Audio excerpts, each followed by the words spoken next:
Assalamualaikum warahmatullahi wabarakatuh. Kembali lagi Aji di sini dari 72 Alfat Farm. Hari ini saya ingin memperkenalkan atau ngajak teman-teman semua jalan-jalan di kandang kita. Mari ikut saya.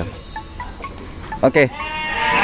Jadi lokasi yang sekarang kita gunakan sekarang itu sebenarnya lokasi 72 Farm. Yang sudah saya ceritakan sebelumnya kan ini penggabungan 2 farm ya, 72 dan Alfat. Tapi lokasi yang kita pilih adalah lokasi 72 Farm. Agak unik lokasi ini.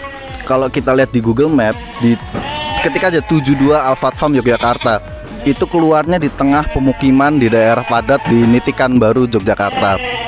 Seperti ini kira-kira kandangnya. Jadi dulu kita 72 Farm saat membangun itu kandang pertamanya ini. Kalau dilihat kandang kita itu sempat berevolusi.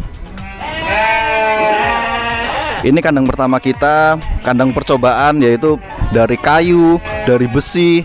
Ini kalau ini banyakan besinya daripada kayunya. Dan kita juga sempat mencoba kandang yang terbuat dari galvalum.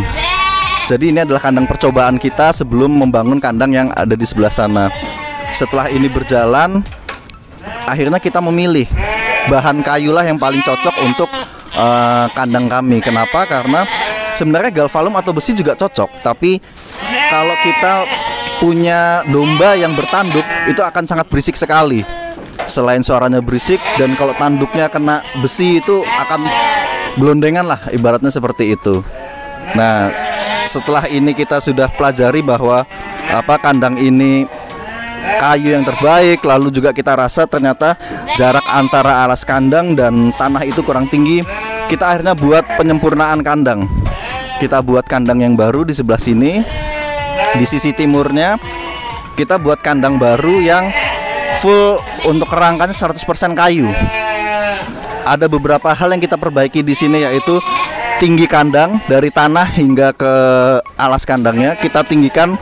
Pertimbangannya apa? Pertimbangannya adalah supaya bau dari kotoran cair domba itu sendiri tidak langsung tercium oleh ternak kami, oleh domba-domba di sini. Kenapa? Karena sebenarnya yang bau itu adalah kotoran cairnya, sangat menyengat dari amoniaknya itu, sehingga kita tinggikan. Ini tingginya kira-kira 1 meter 20 cm dari tanah. Lalu kalau teman-teman di sini lihat juga di bawahnya itu kita taruh jaring dari kawat untuk memisahkan kotoran padat dan kotoran cair seperti itu. Nah, di tengah-tengahnya kami buat bolongan dalamnya sekitar 50 cm untuk menyimpan atau menaruh kotoran padat itu sebelum kita ambil dan keringkan untuk kita olah kembali. Kenapa kita tidak menggunakan alas semen di sini? Karena kita pengen kotoran cair itu bisa langsung masuk ke tanah. Di beberapa teman-teman peternak lainnya sudah bisa berhasil mengelola atau memanfaatkan kotoran cair itu ditampung. Teman, kalau di sini kita masih belum sampai ke situ. Kita masih membiarkan kotoran cair dari ternak tersebut masuk ke dalam tanah. Kalau untuk kotoran padat kita sudah bisa olah. Jadi kita kumpulkan, kita keringkan, lalu kita kemas dalam karung-karung seperti itu. Untuk bahan tempat pakan kita pergunakan seng. Kenapa? Karena proses pembuatannya mudah dan cepat. Cukup beli sengnya, dipotong sesuai ukuran, lalu ditekuk. Untuk bahan pembuatan kandang ini kita 95% menggunakan kayu gelugu. Yuk kita masuk ke kandang. Nah, jadi kalau untuk kandang ini ukurannya adalah 12 meter dikali 3 meter. 12 meter panjang, 3 meter itu 1 meter kandang, 1 meter kandang dan 1 meter jalannya seperti itu. Ini terdiri dari 12 plong kandang yang ukurannya masing-masing 2 dikali 1 meter, jejer 6 kanan 6 kiri. Tempat minum kita gunakan bahan dari talang air. Kenapa? Karena cukup kuat, membersihkannya mudah, tinggal diangkat, dibersihkan lalu diisi kembali. Nah, untuk segi keamanan dan monitoring operasional kita pergunakan CCTV juga di sini. CCTV ini juga yang bisa kita monitor, saya monitor, Mas Ulin monitor untuk melihat ini teman-teman operasional di kandang lagi apa ya, seperti itu. Atau kalau misalnya malam-malam iseng kok pada berisik kambingnya, kenapa ya kita intip dari sini. Jadi memudahkan operasional kita. Kalau untuk bahan atap kita gunakan asbes, teman-teman. Asbes di sini kenapa kita pilih ya, satu murah, dua juga mudah pemasangannya, dan di antara asbes yang padat ini kita selipkan satu asbes bening supaya ada pencahayaan matahari masuk sehingga domba-domba kita bisa dapatkan vitamin D seperti itu. Kita lihat masuk lebih dalam lagi ya. Nah, satu unit kandang ini itu ukurannya 2 kali 1 meter. 2 kali 1 meter. Kenapa? Karena kandang ini multifungsi, bisa untuk pengemukan dan juga bisa untuk nanti misalnya kita stok kurban, itu kita masukin domba yang besar di sini yang bertanduk, itu bisa muat dan bisa kuat juga karena kayunya gelugu dan jaraknya juga cukup besar dan tidak terlalu besar. Jadi sehingga kalau kita masukin domba pengemukan di sini juga tidak terlalu banyak bergerak mereka. Kita isi 8 atau 10 itu cukup. Nah, yang menarik di sini juga adalah lantai kandang, pemilihan lantai kandang.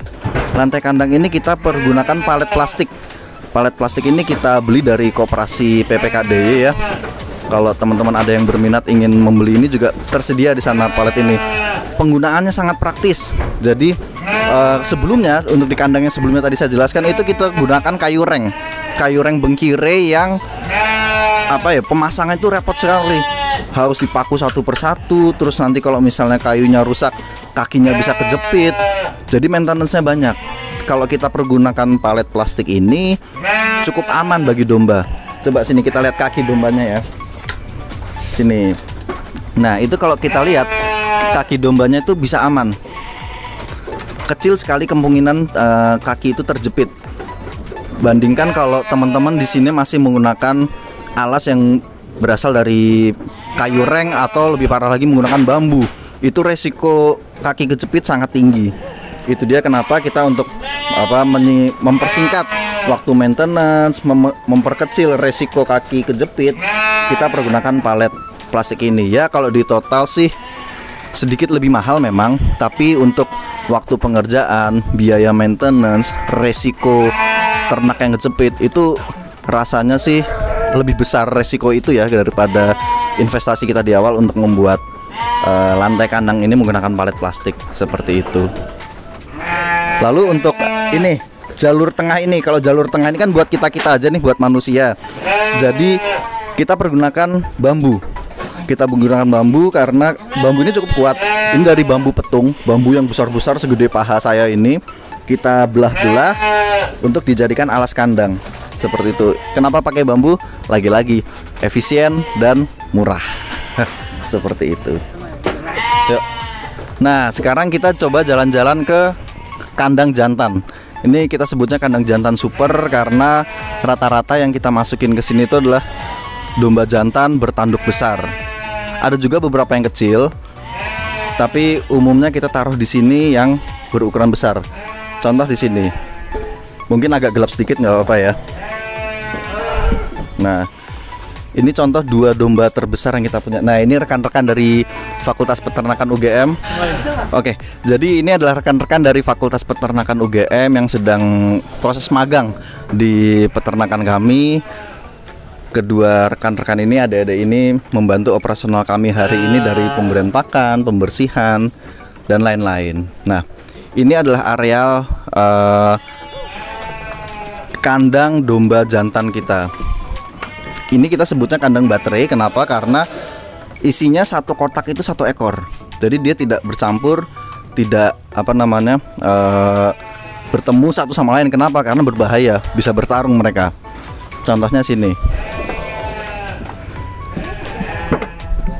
Apa jadinya kalau 2 domba ini bertemu? Kira-kira. Nah, ini satu ketemu dengan ini. Yang pasti akan terjadi kekisruhan. Mereka akan tempur satu sama lain. Jadi kita sebutnya kandang baterai. Kita masukin satu persatu. Seperti ini contohnya, mereka punya porsi makannya sendiri-sendiri. Dan ini biasanya untuk akikoh, untuk kurban, demikian. Ya, kita sambil situ.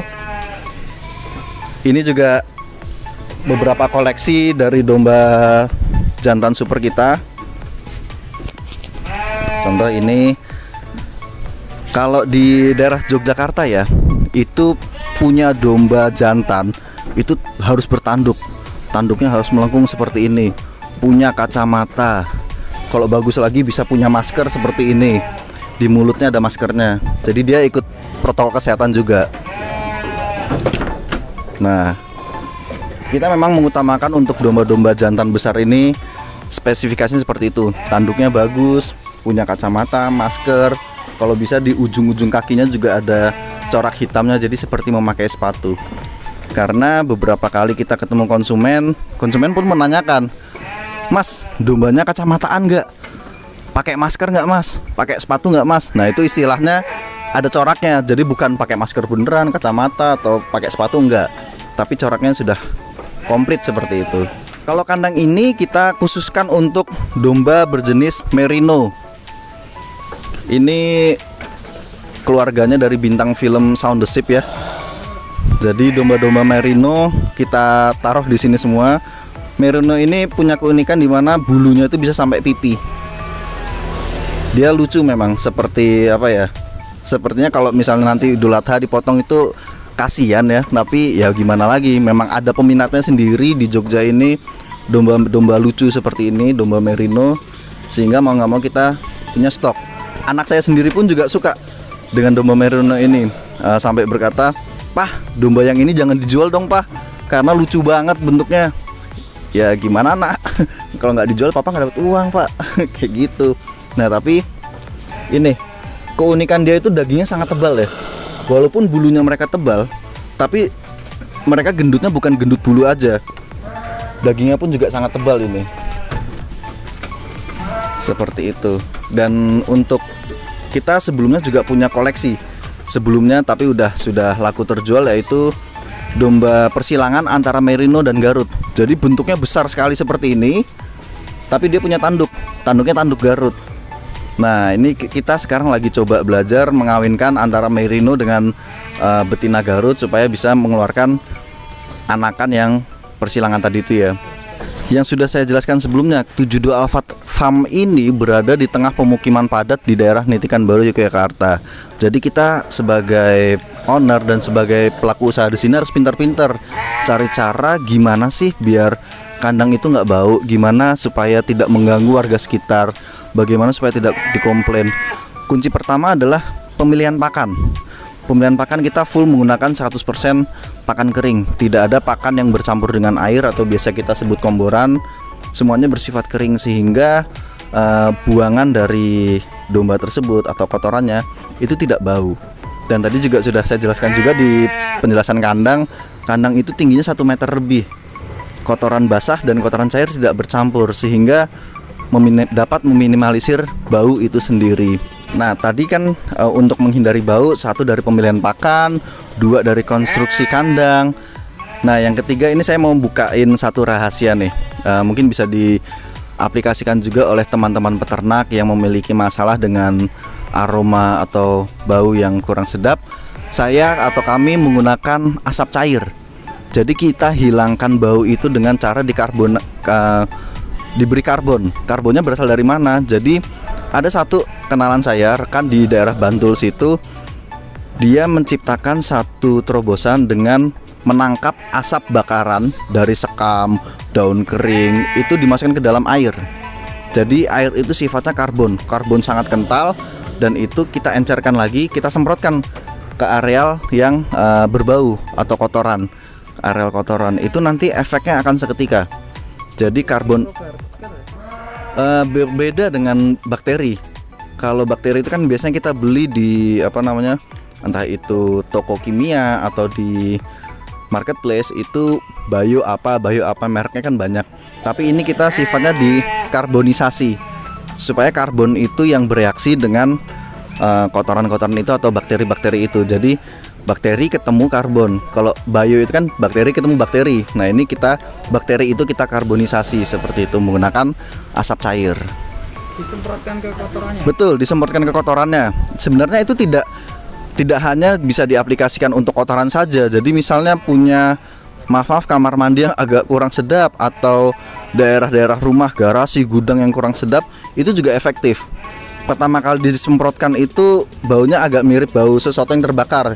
Ya memang karena itu asap cair kan, asap yang dicairkan, jadi baunya agak seperti sesuatu yang terbakar, kayu terbakar. Tapi habis itu baunya itu hilang dan bau yang tadi menjadi masalah pun juga hilang. Seperti itu. Itu juga bisa kok diaplikasikan di semuanya kalau teman-teman yang punya masalah dengan bau. RPH, rumah potong hewan, biasanya bau amis atau bau isi perut yang dikeluarkan saat pemotongan, itu juga bisa diaplikasikan sehingga kami juga punya rumah potong hewan di sebelah sana, itu tidak berbau. Jadi kita aman memiliki peternakan di tengah perkotaan seperti ini. Belinya di mana ya? Kalau mau beli asapnya atau asap apa namanya? Asap cair. Oh.